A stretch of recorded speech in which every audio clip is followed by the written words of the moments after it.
trình Mẹ Chồng Nàng Dâu. Mỗi tuần trôi qua, rất nhiều mẹ chồng nàng dâu, không, cả gia đình chúng ta cùng ngồi trước màn hình để cùng chia sẻ những cái câu chuyện mà chúng tôi đem đến quý vị.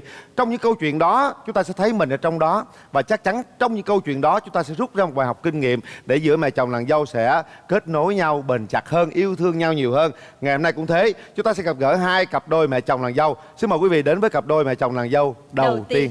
Bây giờ phái cô quá trời phái đi, rồi lên đây làm bộ đi học, ôm gối đi theo lên luôn. 2 năm. Mẹ Lên trước khi là lấy chồng đó hả? lên Rồi ở với cô luôn. ở chung với mẹ. Xin mời.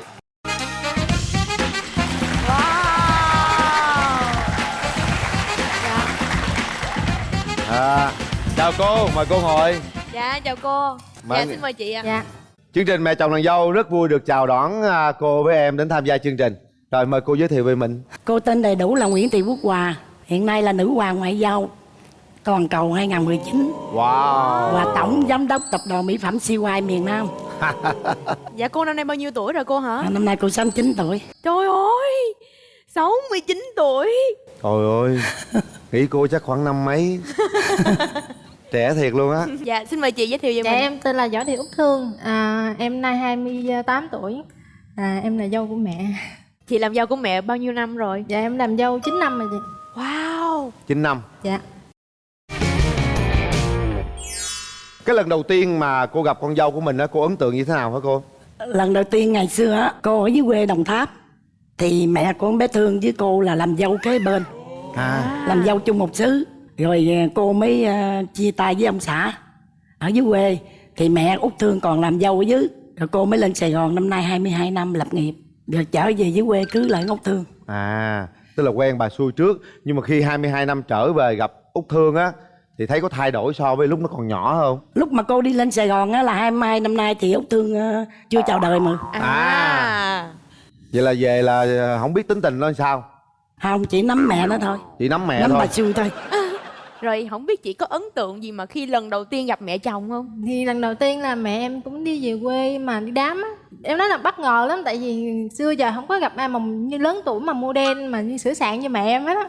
Tại dưới quê mà chị dưới quê đâu có ai mà như cái lứa tuổi đó mà sửa soạn vậy đâu. Dạ. Nhìn mình nói trong tâm mình á, nói ồ cái thím này sao mà sửa soạn mà đẹp Kêu đẹp bằng quá. thím. Cả đây ngày xưa em kêu bằng mẹ bằng thím. Cũng giống như ấn tượng, giống như thần tượng luôn á, thần tượng á. Để ước gì em có nói ước gì trong bụng nó, trời ơi cô này cũng đẹp quá sao này mà mình lớn tuổi mà cũng được như cái cô đẹp gì đâu á. Nhưng bởi vì cũng rất thân thuộc, bởi vì mẹ em với thím ở đây á, Dạ. là thân với nhau, thì ra đâu có chuyện gì mà gọi là chịu áp lực gì đúng không? Thì thân, nhưng mà em thì lúc đó thì nhỏ em đi học thôi, không quan tâm tới. Nhưng mà sau này thì cũng quen, mẹ em quen qua lại đó, thì mẹ cũng lâu lâu mẹ cũng có lên nhà, mẹ em mời lên nhà chơi đó. Có lên nhà không? Lên nhà mẹ chồng em nè. Nhưng lúc lên nhà mẹ chơi đó thì hai đứa quen nhau chưa? Dạ chưa, lúc đó thì cũng như anh em bình thường thôi. Vậy Chưa. Rồi sao hai đứa nó quen ở trong cái trường hợp đó luôn hả cô hả? Trường hợp tại vì ông xã trước cô thì kế bên nhà mẹ nó. Rồi hiện này nó về nó thăm cha nó, thì con này kế bên. Con này đi học lớp 12 Thì quen ở lúc trường. đó là quen. Rồi bao lâu mình mới bắt đầu về làm dâu chị? Thì khoảng thời gian nó cũng cỡ 5-7 tháng á. Thì sau này em lên trên đây rồi em đi học, đi lên đây rồi mình thích, rồi hai đứa em cũng yêu cũng thích đó. Thì sau đó mẹ cưới. Rồi những cái ngày đầu mới về làm dâu á, mình có gặp khó khăn gì không? Thì khó khăn thì cũng có, tại vì mẹ em thì kỹ lưỡng lắm, đồ đạc như đồ của mẹ thì đồ đâu để đâu là để đó. Ngoài bếp cũng vậy, bất cứ cái gì là đồ mình làm xong thì để, còn em bài ra em làm sao em không có dẹp. Cũng khó phù hợp ha, một cái người rất là hiện đại ở thành phố Hồ Chí Minh. Đúng rồi, mẹ. Một người cũng thực chất nó cũng quê giống như chú xưa vậy đó. Rồi hai người như thế nó chắc nó cũng không hợp nhau đúng không? Về cách ăn mặc có hợp nhau không cô? Cô bỏ đồ dưới quê nó trơn, cô mua đồ trên đây thôi. Cách ăn mặc là em với mẹ là hợp dữ lắm luôn á, là thì ăn mặc mẹ model á, em thì em mê Nó thích model, em mới model. gặp mẹ đó, em gặp mẹ model em Khoan mới cho ấn nói tượng. câu này luôn, con này nó còn giấu á. Giấu Bây gì? giờ á, nó còn giấu cái bản này nè. Mà nó kêu cô đừng nói, nhưng mà cô không nói thì cô giấu, cô đâu có chịu. Đúng rồi, làm gì phải giấu. Lên tới đây mà sao giấu được. Đúng rồi cô. Bây giờ phái cô quá trời phái đi, rồi lên đây làm bộ đi học, ôm gối đi theo lên luôn. 2 năm. Mẹ Lên trước khi là lấy chồng đó hả? lên Rồi ở với cô luôn. ở chung với mẹ. Cô có lo không cô? Không, mấy cái vụ đó mẹ em mà kỹ lưỡng lắm, mẹ em lo chứ anh. Kỹ là kỹ sao cô? Nó ngủ với cô. Bị cô không có nó ngủ với cô 2 năm. 2 năm rồi đúng 18 tuổi rồi cô mới về với cô cưới. Ngủ cô 2 năm, không lẽ lúc nào cũng canh từng giờ từng phút hả? Thì cô đi nó nhà nó chặt hẻo thì cô đâu biết đâu. Nhưng mà cô cũng nghĩ là mình sẽ cưới nàng dâu này rồi phải không cô? Cưới nó chứ tại cô với mẹ nó là hai người làm dâu thân mà. Dạ. Chơi thân luôn. Nhưng mà bao lâu thì cô mới lọc hết cái chất phèn ở Đồng Tháp? Cô lọc cô 3 cái đồ nó cô kêu bỏ đi, mẹ mua tới thậm chí đồ ngủ nữa đó. Cô cũng mua cho nó mỏng, nó khiêu gợi chồng nó luôn. Ủa mặc đồ mỏng hả? Cho nó dễ ngủ với chồng nó, để sợ chồng nó ở dân thành phố đuổi con này con kia gần sao. Thấy chưa, lấy chồng đừng mặc đồ dày nha. Nhưng mà đặc biệt một câu, thằng chồng đi đâu á nó nói có cô bảo kê chứ nó không bao giờ nó kêu tới chồng nó. Thằng chồng nó đi qua 11 giờ cô kêu. Ý vô mẹ hết luôn vậy đó hả? Dạ, Đưa em- mình hết. Vậy chắc tất cả mọi thứ trong gia đình là mẹ tư vấn hết hả? Đúng rồi anh, như từ A đến Z là mẹ em lo hết á. Từ cái muỗng, từ đôi đũa, từ như là bất cứ cái gì trong gia đình là mẹ em là mua về là lo hết luôn. Kể cả như đồ em mặc, rồi từ con cái em là mẹ lo hết luôn. Quần áo và dép mẹ lo còn hết. cái chuyện mà vợ chồng á thì sao? Mẹ có chỉ dẫn không? Dạ có chứ, mẹ cũng tư vấn nữa. Lo kỹ về cô hả? Thí dụ lo gì cô kể Quyền Linh với Lê Lộc nghe coi. Lo thì thí dụ chồng nói thì cô la. Nhưng mà cô nói một thằng quánh thằng so. Hãy cô quánh thì con phải so. Cũng như là trái nhà mà con tưới nước vô, hãy mà khúc nào xài được thì xài. Cô dạy con dâu sao mà để hướng dẫn dâu sao mà con ruột của mình đừng có lăng nhăng ở ngoài đó cô. Cô thể chia sẻ kinh nghiệm đó cho nhiều người được biết không? Giờ cô chia sẻ con câu này nè. Con dâu thì nó giận, nó nói mẹ ơi mẹ lên mà đừng có nói. Nhưng mà cái đó là cái điểm chánh của cô vô đây, đặng cô phải nói. Dạ nói Mà đi nó cô. đi theo nó nói cô đừng nói hoài. Thằng chồng của nó là một người cô thương yêu nhất, mà nó làm cô khổ nhất. Thì ra nó có vợ bé, mà hồi lúc chưa có đó là cô nói nghe là sáng nó đi làm á, nó hôn cô miếng thì nó mới đi, hôn vợ nó miếng nó mới đi. Đi về là thưa mẹ cô mới về. Ăn cơm thưa mẹ ăn cơm, ngồi quanh một cái bàn. Mà 1 năm nay cô không còn nữa. Từ ngày nó có nhỏ nó rồi nó hôn cô, nó cũng hôn giả nữa. Hôn con này cũng hôn giả nữa. Cái con này cô biết rồi, cô làm tin con này nó phát giác, nó nói hôn giả. Cái cô mới nói con ơi hôn giả có còn hơn không con. Kệ nó con nghe lời mẹ đi. Dằn xếp thằng kia, cho thằng kia là cũng như buông ra. Rồi cái con này thì nói con ơi mẹ nói con nghe, ngày xưa mẹ cũng khổ vậy đó. Mẹ làm dâu mẹ biết thôi con nghe lời mẹ. Thôi bây giờ á nó ôm gói nó lợi nhà nhỏ nó luôn á, mình còn kéo chồng mình về được nữa. Thôi bây giờ con chữa cháy cái chỗ nào mình xài được thì xài. Bởi vì á dầu sao nó cũng cha của 4 đứa con của con nghe lời mẹ. Con mà buông ra bây giờ mẹ không quy trách nhiệm con. Nếu mà con làm một cái nữa là gia đình con tan nát à. Nhưng mà mình đàn bà, con mình thì mình lo mẹ để mẹ bảo bọc hết. Thì con ở con nuôi phụ mẹ. Chứng tỏ rằng mẹ chồng rất là thương em, đúng không? Em thấy có làm chuyện đúng gì em đáng nhớ, em thương mẹ nhất không? Em thương mẹ nhất là lúc em sanh bé lớn á, đi từ Vũ sanh á, thì có ông chú mà chở thì em ngồi sau, mẹ ôm em sau nữa. Thì khuya 3-4 giờ sáng em đau bụng rồi đi dọc đường bị giật cái bóp đó, mẹ em quải cái bóp á, thì tiền với lại điện thoại mất hết luôn, giấy tờ mất hết. Vô tâm từ Vũ thì không có tiền, không có điện thoại gì hết luôn. Nhưng mà ông chú của em thì có tiền đó thì chi trả, nhưng mà đau bụng quá, như bé đầu mà em đau quá thì mẹ an ủi em, mẹ em ủi mà tới giờ em còn nhớ lưng. Là mẹ nói á, là ai sanh cũng được, ai cũng phải sanh hết á. Em phụ nữ thì phải sanh rồi, thì con cố gắng lên, mẹ lúc nào mẹ cũng bên cạnh con hết á. Từ cái đẻ sao mẹ cũng chỉ em từ chút, gặn làm sao con gặn từ từ thôi, con gặn nhẹ nhàng thôi nha con, bác sĩ kêu con làm sao con làm như vậy. Tới lúc em sanh ra em cũng nói mẹ ơi con đau quá, nhưng mà con nhớ cái lời của mẹ dạy con á, là người ta sanh được mình sanh được nghe con. Người Có ta con cháu sanh đâu. được thì con sanh được Ta nha. được. Dạ Con được được. chứ. Mỗi người đẻ được thì chú cũng đẻ được. Nói thôi chứ thật sự nãy giờ nghe nói thấy mẹ chồng rất là thương em. Dạ. Thương tới mức mà gần như phục vụ em trong những lúc sanh đẻ, tư vấn từng ly từng tí từng tất cả cái nỗi buồn của em, cái nỗi đau của em là nỗi đau của mẹ chồng. Một người mẹ chồng rất là tuyệt vời ha. Có lúc nào đó cô nghĩ rằng á đây là con gái của mình không cô? Trời ơi cô sợ lắm, mà giờ tao cô nói luôn đi. Cô sợ nhiều khi thằng kia nó làm gì đó rồi mất con dâu. Sợ đủ thứ theo. Sợ nó đi đúng không cô? Sợ nó, mình nói nó không nghe rồi nó theo tiếng gọi tình yêu rồi nó bỏ 4 đứa con đó rồi mình mất con này. Rồi thậm chí sợ nhiều cái tầm bậy cơ mà. Nhưng mà sợ thôi chứ cũng an tâm, vì cái tâm linh của cô sống là cái đạo đức đi đầu. Dạ. Cô hiến máu năm mẹ con cô là 428 lần rồi. Hiện nay là câu lạc bộ gia đình hiến máu huyện Nhà Bè Và cô chết cô hiến xác khoa học luôn. Dạ. Cô có hay la con dâu của mình không? La tối ngày, ngày 3 giác. La ngày 3 giác luôn hả? 5 giác nữa. Bởi vì nó làm đâu nó liền đó. Còn điện đài con cứ việc con xài cho thoải mái. Nhưng mà bước ra là phải tắt. Dạ. Nó bước ra thì cô theo cô tắt. Còn ở nó quét cái nhà thì cô phải đi theo cô để cái miếng chùi chân như nè. Còn hãy con quét cái con dồn cho đó cái mẹ đi theo mẹ làm. Rồi con đi ra con không tắt quạt cái mẹ theo tắt. Tất nhiên là không biết mẹ làm dâu con ha, con làm dâu mẹ. Cuối cùng mẹ là ô xin cho con. Làm hết luôn. Rồi bao nhiêu đó là la hoài đó chứ không gì. Mẹ la hoài có quan tâm tặng quà hay là sinh nhật của mẹ gì không?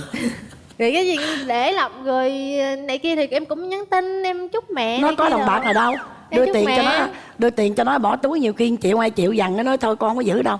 Hỏi xong Em không có này xài tiền. con không biết xài tiền gì, nó trả lời mẹ lo Em rồi xài xài tiền thì cho không mẹ giữ đồng em, nào. mẹ em lo hết. Nó giữ người nó đi ra bỏ mất luôn. Mẹ em lo hết. Không biết có xài tiền luôn hả? Không có tiền cho Tại mình. em không có đi ra ngoài mà đi một mình nữa. Em đi thì đi có em chồng em hoặc là chồng em hoặc là đi với mẹ nè thì Đâu đi mẹ mình. lo hết á. Tội nghiệp không? Không biết xài tiền. Con dâu thiệt hay rồi nha. Mẹ đưa tiền trả lại luôn vậy đó hả? Tại vì không có cần thiết thì đồ đạc bất cứ gì như là mỹ phẩm hay gì là nhà em cũng đã bán mỹ phẩm rồi. Con mai mốt về mẹ chồng đưa tiền đừng có lấy nha. Phải lấy chứ. Lấy hả? Con lấy chứ. Lấy luôn hả? Lấy để là mình chi trả trong nhà trong cửa Thậm chứ. chí là xin thêm nữa hả?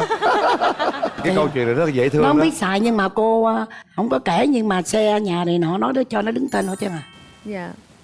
Cho con dâu đứng tên hết. Dâu với con mình đó. Trời ơi, vậy thì mẹ chồng tin tưởng Là của quá cô. trời luôn rồi. Chừng phá tủ sắt nó giữ luôn.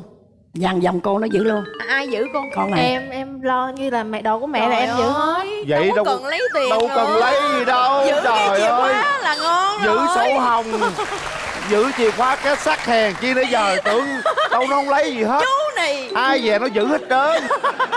Câu chuyện này thật sự là nó rất là thú vị ở chỗ là mẹ chồng quá thương nàng dâu và nàng dâu cũng hiểu mẹ chồng và yêu thương mẹ chồng giống như mẹ ruột của mình. Linh tin tưởng rằng với cái mối quan hệ này, với những tình cảm này, một ngày nào đó thì con cô sẽ quay trở lại, sẽ hiểu. Bởi vì ở đó, nơi đó còn 4 đứa con nữa mà, không thể xa được đâu. Chắc chắn con người ta sẽ nghĩ lại cô ạ. Cô có mong muốn thay đổi gì ở con dâu của mình không? Mẹ nhắn gửi cho con trai của cô xem chương trình lại, hãy quay đầu lại và kính chồng mẹ có một bữa cơm như ngày xưa. Nhiêu đó thôi à, còn dâu nhiêu đó đủ rồi. Dâu là nó hoàn hảo rồi, chỉ nó còn nhỏ, nó vậy mấy chuyện nhỏ không gửi gắm gì hết á, gửi gắm thằng trai á.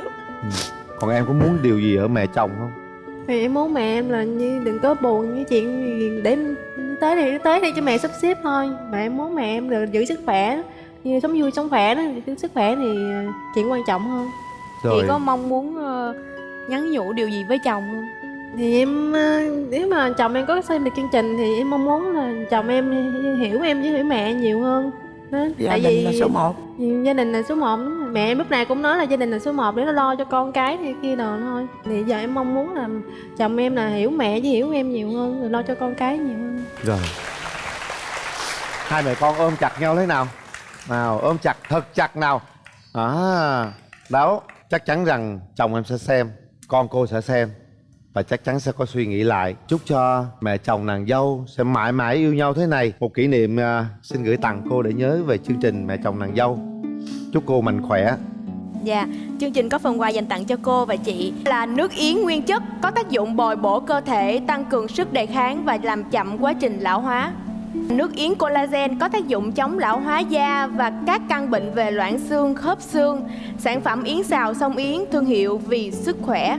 Quà cho gia đình là bánh bông lan Hura Daily làm từ sữa thật và trứng tươi, sản phẩm của công ty cổ phần BBK. Dạ, xin cảm ơn cô và chị đã đến với chương trình ạ. Cho nên là nhiều khi mà em la cháu hay gì là em phải đem giấu không à. Lén lén là hả? Dạ đúng rồi. Còn thôi mà nhiều khi mà lỡ nhiều khi nó quậy quá cái em la, mà nhiều khi mẹ thấy cái là mẹ la liền.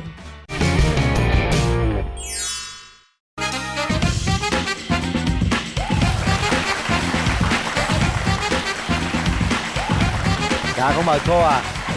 Dạ, chào cô, chào chị, xin mời Dạ, chị mời cô ạ. ngồi ạ. Dạ. Rất vui được chào đón cô với lại em tham gia chương trình. Dạ. Xin mời cô giới thiệu về mình ạ. Dạ, cô tên Dương Thị Kim Hằng. Cô hôm nay 65 tuổi. Dạ. Cô ở Thốt Nốt. Thốt Nốt Cần Thơ cô Dạ. hả? Cô hiện tại cô đang làm gì cô hả? Cô Mai. Dạ. Thợ may. Dạ. Dạ, xin mời chị giới thiệu về mình. Xin chào Nguyên Linh và xin chào Lê Lộc. Dạ em tên là Trần Lê Anh Thư. Em năm nay 34 tuổi và em đang là giáo viên bộ môn ở quận Thốt Nốt, thành phố Cần Thơ. Mình làm dâu của mẹ bao lâu rồi chị? 9 năm. Wow, 9 năm.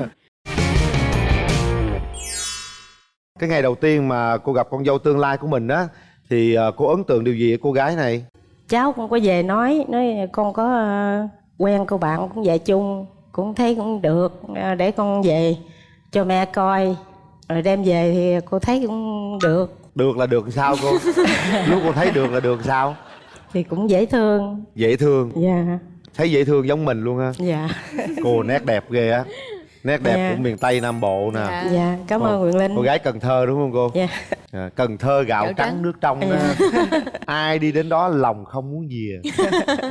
Chị ơi, cái lần đầu tiên khi mà chị gặp mẹ chồng á, cái điều gì làm chị ấn tượng nhất? Lần đầu tiên gặp mẹ chồng thì ông xã dẫn về chơi đó. Cho nên là vô thì gặp mẹ cũng rất là niềm nở, rất là vui vẻ luôn. Hỏi con làm gì trong trường vậy đó. Nhưng mà cái điều gì để lại ấn tượng cho chị? Lúc đó thì nói chung là cũng chưa có ấn tượng gì nhiều. Sau khi mà về làm dâu thì mới có ấn tượng nhiều. Gái làm dâu tốt không cô? Dạ được. Được hả? Được là được sao cô? Thì Có nấu cũng- cơm nấu nước, giặt giũ quần áo, lo Dạ, chăm sóc này cũng, kia hết cũng cô? chăm sóc con rồi chồng rồi với mẹ chồng rồi tốt. Nấu ăn ngon không cô? Nấu cũng được. Cũng được là được sao cô? Cũng ngon. Ngon dữ không cô? Ngon vừa. Món gì ngon nhất cô nhớ không? Thì ở nông thôn rồi cô thường thì cũng ăn canh chua cá kho rồi vậy thôi, chứ xào rồi vậy đó, chứ cũng không có gì mà cầu Ngày kỳ. nào nó cũng nấu canh chua với đồ xào hả cô hả? Cũng có thay đổi canh ngọt rồi vậy đó. Ngày ngọt ngày chua ha. Dạ. Nhưng mà những cái ngày đầu mới về, cái điều gì ở chị mà cô phải nhắc nhở nhiều nhất không cô? Thì cháu về nó thấy cũng ngoan, cũng hỏi, làm gì cũng hỏi mẹ. Ý mẹ thích gì thì nói. Dạ. Cũng được, cũng lo cho mẹ. Hai mẹ con mình hợp nhau nhất điểm gì chị? Thích nấu ăn và cũng thích làm đẹp lắm. Thường là hai mẹ con mình đi làm đẹp hay là chị làm đẹp cho mẹ? Mẹ thì chỉ là không có thích trang điểm hay này nọ kia thôi, mẹ chỉ thích mặc đẹp thôi. Còn chị thì chị thích khi mà chị đi làm á, chị phải make up, mặc đồ để đi làm đó anh. Dạ. Cho nó đẹp, nó lịch sự để học trò mình nó nhìn mình nó. Nói cô giáo cô đẹp quá. Dạ. Cái món quà đầu tiên của chị mua cho mẹ là gì? Món quà đầu tiên khi mà dành cho mẹ là Khúc giải nè Mai. Khúc cô giải nhớ ngày hả của cô? mẹ này, mua cho cô Mai để đang đi tham dự chương trình á. Vậy hả? Dạ. ngày của mẹ á. Ngày của mẹ của mới mẹ. đây thôi rồi. À. Mẹ là Dâu thợ đi may mua. cho nên là dẫn mẹ đi để mẹ lựa áo dài mẹ thích, mẹ về mẹ may theo ý mẹ. Thường thì mỗi năm cháu cũng tặng bông như này kia thôi à. Có sao lần này tặng khúc giải cho nên ngạc nhiên hỏi sao con thích khúc này nữa, thì con có đăng ký chương trình á, mẹ chồng nàng dâu đó, cho nên con mua khúc giải cho mẹ Mai đang đi tham dự. Cô Ồ, cũng tuyệt vời mừng quá. mà cô lo. Vậy là mẹ ở nhà mẹ may đồ hết đúng không? Có khi Dạ. nào may đồ cho con dâu không cô? Dạ có. Dạ lúc em mới về là đồ cơm lê hay là đồ đi dạy của em là toàn bộ là mẹ may hết. Wow. Dạ. Rồi sau này khi mà dần dần thì mẹ cũng lớn tuổi đó anh, cho nên là em thấy mẹ sức khỏe không có được tốt, cho nên là em tự đi mua đồ để tự mặc, không có muốn làm phiền đến mẹ. Những cái hợp nhau về thời trang, về ăn uống này kia làm đẹp, có điều gì mà chưa hợp với mẹ chồng của em không? Dạ chưa hợp, đó là lúc mà em mà bắt đầu sinh đứa con đầu tiên đó anh. Mẹ thì rất là cưng cháu, cho nên là nhiều khi mà em la cháu hay gì là em phải đem giấu không. Lén lén là hả? Dạ đúng rồi. Còn thôi mà nhiều khi mà lỡ nhiều khi nó quậy quá cái em la, mà nhiều khi mẹ thấy cái là mẹ la liền. Mẹ la không? Thấy mẹ hiền quá mẹ có la không? Dạ có chứ. Có la em hả? Có giờ la lớn không? La bình thường thôi anh. La nó còn nhỏ mà la vậy anh chi, nó đâu có hiểu biết gì đâu mà la. Mà anh nghĩ chắc mẹ không la lớn nổi đâu. Dạ. Tại thấy mẹ hiền quá à. Hả? Có bao giờ mẹ la em khóc có chưa? Mẹ la thì em chưa khóc, mà có cái là em làm mẹ khóc. Em làm gì mẹ khóc? Dạ thì có một lần đó như bé nó còn nhỏ, khoảng mới 1-2 tuổi. Cái bà cho bé ăn bánh đó, tại vì bánh mà nó có nước cốt đó anh, cho nên là bé còn nhỏ thì em sợ, tại em học hỏi cách nuôi bây giờ, cho nên là khi mà bà cho bé ăn cái em giật bé lại, em nói mẹ ơi mẹ đừng có cho bé ăn vậy nữa, thì cho nên là bà buồn, bà khóc. Dạ em cũng đã xin lỗi. Lúc đó cô có giận không cô? Cũng hết giận à. Tại vì làm bà mà cháu thì cưng cháu, hay cho ăn, cháu đòi thì cho ăn. Cách hồi xưa thì nuôi cũng dễ, nhưng bây giờ thì khác. Dạ. Có bao giờ mẹ chồng nàng dâu nằm ôm nhau tâm sự với nhau chưa? Dạ, không? dạ không anh. Không hả? Dạ. Có bao giờ mẹ chồng Chỉ nàng là dâu nhiều khi mình ngồi ăn cơm á anh, thì em thì đi làm từ thứ hai tới thứ sáu, thì mẹ ở nhà mẹ nấu cơm, nhưng mà trưa là em đi làm 11 giờ về là mẹ đã có nấu cơm sẵn nhà rồi, là tụi em chỉ là ngồi vào bàn ăn. Rồi lúc đó là cuộc nói chuyện giữa em với mẹ mới bắt đầu. Nhưng mà thường Linh thấy á, là rất nhiều cặp mẹ chồng nàng dâu là yêu thương nhau lắm, giỡn với nhau, đùa với nhau, thậm chí ôm nhau ngủ. Như thế nó càng gắn chặt nhau, càng thương nhiều hơn nữa. Nhưng mình không có những cái giây phút đó. Dạ không anh. Chỉ có ngồi trong bàn ăn nói chuyện thôi. Dạ. Có kỷ niệm nào giữa cô và chị mà cô nhớ nhất không cô? Mẹ thì mẹ không nhớ chứ em nhớ. Dạ, lần đó tại vì em sanh mới đứa bé đầu lòng là như nó mới khoảng 5-6 tháng thôi. Mà em thì đi phải tham gia văn nghệ ở trường á anh. Tại vì thiếu người cho nên là tham gia văn nghệ buổi tối á. Cho nên là lúc đó là mẹ đi theo, chồng đi theo, rồi dắt theo cái võng đó, đặng mà mẹ thì ngồi canh bé dưới này. Em nhớ em đó là như em diễn 10 giờ, 11 giờ mấy lần. Thì lúc mà em chưa diễn thì em xuống đây em ngồi coi mẹ có sao rồi, có bị mũi cắn hay là gì không, rồi hỏi mẹ ơi mẹ có mệt không, này nó kia vậy đó anh. Thì đó là kỷ niệm mà em có với mẹ, nhớ lắm. Chứng tỏ là mẹ rất yêu thương con dâu. Con dâu biểu diễn tập mà ẵm con, giữ con ở dưới sân khấu cho con dâu luôn. Có những điều gì mà cô không hài lòng với con dâu mình mà chưa bao giờ cô nói không cô? Không. Thấy cũng được. Thấy cũng được hả? Được là được sao? Thấy cũng chăm lo cho con, cho chồng, rồi cũng dạy cũng tốt, rồi cô cũng mừng. Có chăm lo cho cô không? Dạ có. Đi chợ rồi cũng lâu lâu đi dạy, có gì ngon cũng mua về cho mẹ. Cũng nấu canh chua rồi xào rồi kho rồi ha. Dạ. Mua áo dài rồi ha. Dạ. Có bao giờ con dâu nhớ ngày sinh nhật của cô không? Cô thì hồi đó giờ cũng không có ăn sinh nhật, mà miễn như có cái gì ngon thì mua về cho cô ăn, chứ ở quê cô không có ăn sinh nhật. Không có sinh nhật luôn con hả? Dạ. Thấy chưa? Ủa là mình không có biết cái ngày hả cô, hay là sao cô? Cô biết ngày sinh nhật cô không? Hồi đó giờ không có ăn, không có biết nữa. Dạ, như ngày xưa là ông bà ngày xưa nhiều khi sanh đó anh, mẹ em cũng có nói là sanh rồi cái không có nhớ cái ngày đó, cho nên là chỉ nhớ cái năm sanh thôi. Cho nên là khi mà làm chứng minh thì cứ để là 1 tháng 1 rồi. Dạ, rồi mấy ông đó hỏi cũng không biết ngày nữa. Có, thật sự là những cô con dâu chúng ta nên chú ý điều này nè. Có đôi khi mẹ mình không nhớ ngày sinh nhật, nhưng mình tìm ngày nào đó, thí dụ ngày 1 tháng 1 ha? Ngày của mẹ cũng được đúng không Ngày anh? của mẹ cũng được. Dạ. Cứ cái ngày nào ngày đó của mẹ thì có. chúng ta tổ chức coi như là sinh nhật cho mẹ. Đó là một trong những cái niềm vui rất là lớn. Dạ thì tới 8 tháng 3 cũng là ngày phụ nữ nè. Em cũng hay ở nhà thì em cũng nấu đồ ăn ngon cho mẹ ăn. Nhưng mà không biết là bản thân chị còn thấy mình thiếu sót điều gì, hay là mình làm những cái điều gì mà chưa được với mẹ không? Chị thì chị cảm thấy là nhiều khi tánh của chị nó rất là thẳng thắn. Nhiều khi mình nói mà nó thẳng quá thì mẹ nghe mẹ nói chung nó không được ngọt ngào nữa. Cho nên là nhiều khi mẹ cũng hơi buồn, nhưng mà mẹ hiểu cho nên mẹ cũng bỏ qua. Buồn hả cô? Cô có buồn con dâu nhiều không? Không. Cũng được, tại còn nhỏ. Cũng được mà. Luôn hả? Dạ, tại được còn nhỏ. Sao cô? Còn nhỏ thì nó gây cũng đâu có hoàn chỉnh. Ví dụ cái gì mình thấy gì bỏ qua được thì bỏ qua, không có cố chấp. Một người phụ nữ rất là tuyệt vời. Cái gì cũng bên con dâu, cái gì cũng được. Nãy giờ tôi cố tình hỏi được là được sao, thì cô nói được là được chứ sao. Thấy chưa? Thấy mẹ em thương em dễ sợ chưa? Có đôi khi là mẹ chồng hy sinh vì con dâu, có thể có những cái nỗi buồn, có thể có những cái điều mà con dâu chưa xử tốt với mình, nhưng mẹ vẫn cho qua, coi như đó là được. Để xem coi chồng em sẽ nói điều gì. Em mẹ anh thì thương con, thương cháu, mẹ rất dễ, sống thoải mái, ai làm gì thì làm, mẹ không nói gì đâu.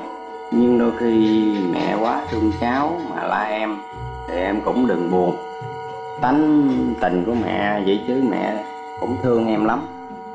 Còn mẹ vợ con tánh tình thì hơi thẳng thắn, có đôi lúc nói chuyện thì thẳng quá thì làm mẹ cũng buồn. Nhưng mẹ, vợ con rất thương mẹ, rất lo cho mẹ. Mỗi khi thấy mẹ may đồ nhiều cho khách mà không thể tiếp mẹ, mẹ mệt, vợ con cũng không biết làm sao cho mẹ bớt mệt, nên mẹ cũng hiểu và thương vợ con nha mẹ. Cuối cùng mong muốn của con là hai người con yêu quý luôn vui vẻ, sống hòa đồng để lo cho gia đình mình được tốt hơn. Dạ thì chồng em hiểu. Chồng em hiểu cho nên chồng em đã nói để giữa mẹ với lại con dâu có cái gì đó cho nó hòa hợp lại với nhau để mà cùng chăm lo cho gia đình tốt hơn. Cô ơi, cô mong muốn điều gì ở chị cô? Thì cũng mong muốn cho con chăm lo cho gia đình chồng con rồi hạnh phúc vậy, rồi dạy con cho tốt vậy được rồi, còn cô thì cũng đâu có sống bao lâu. Trời ơi, lâu mà. Dạ. Miễn con nó có hạnh phúc là cô vui rồi. Tất cả vì con cái của Dạ. hả? Tất cả vì nàng dâu của mình. Dạ. Có bao giờ cô nghĩ rằng cô sẽ hy sinh để cho con cái được vui không? Có. Thấy chưa? Có những điều cô cũng buồn đó. Nhưng mà cô cũng cho nó qua, đúng không cô? Dạ. Nhưng tại sao cô không chia sẻ thật với con dâu của mình để con dâu mình có thể thay đổi? Chứ mình giấu trong lòng hoài mình buồn, con dâu mình cũng đâu có vui đâu cô. Dạ cũng có, mà cũng thấy cũng được, cũng vui chứ không có buồn. Cũng được hả cô hả? Dạ. Được là được sao cô? Tội nghiệp quá à. Dạ. Bây giờ ôm mẹ chồng cái nào. Ôm chặt vô. Nhớ tổ chức sinh nhật cho mẹ chồng nha. Dạ. Cảm ơn Quyền Linh. Một kỷ niệm của chương trình gửi tặng gia đình. Dạ. Chúc cô mạnh khỏe. Dạ. Chúc gia đình hạnh phúc nha. Dạ, cảm ơn anh. Dạ, chương trình cũng còn phần quà dành tặng cho cô và chị là nước yến nguyên chất có tác dụng bồi bổ cơ thể, tăng cường sức đề kháng và làm chậm quá trình lão hóa. Nước yến collagen có tác dụng chống lão hóa da và các căn bệnh về loãng xương, khớp xương. Sản phẩm yến xào Sông Yến, thương hiệu vì sức khỏe. Quà cho gia đình là bánh bông lan Hura Deli làm từ sữa thật và trứng tươi, sản phẩm của công ty cổ phần BBK. Dạ, cảm ơn anh Quyền Linh và cảm ơn Lê Lộc. Dạ, cảm ơn cô. Dạ.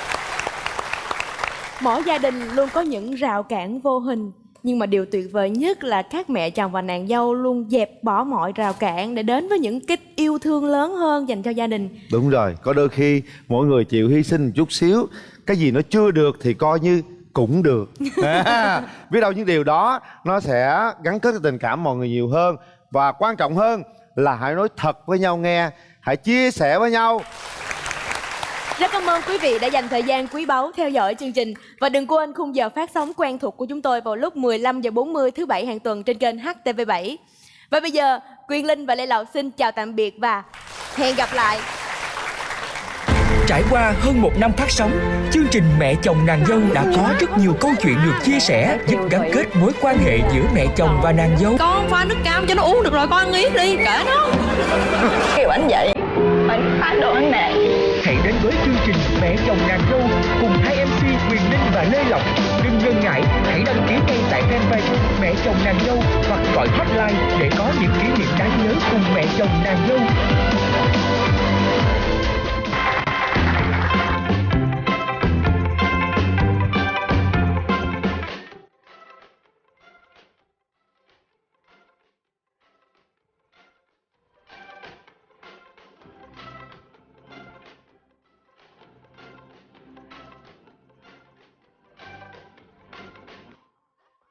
Anh phá đồ anh nè.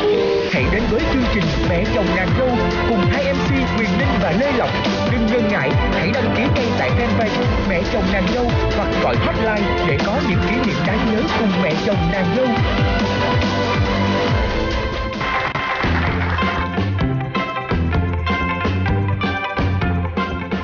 Em có quần sáo cho nên thực ra là quá trình ấy em cũng không có giống như ở rể. Bố nói là dâu là con, rể là khách, cho nên lúc nào bố cũng cảm giác là chiều chuộng em. Em qua là em hơi ngại là tại vì bố thương mình quá, rồi về Thu lại nói là giống như là bố lại thương anh hơn em. Mà cô rịnh luôn 3 đêm, đêm nào như đêm nấy. Cái cô mới nói Phượng ơi, mẹ nói con, mẹ thương con, mẹ cưới con về đây rồi, thì về làm dâu cho mẹ thì phải cho mẹ đứa cháu mới được chứ. Cái nó trả lời, nó nói mẹ ơi, cái gì cũng thẳng từ từ,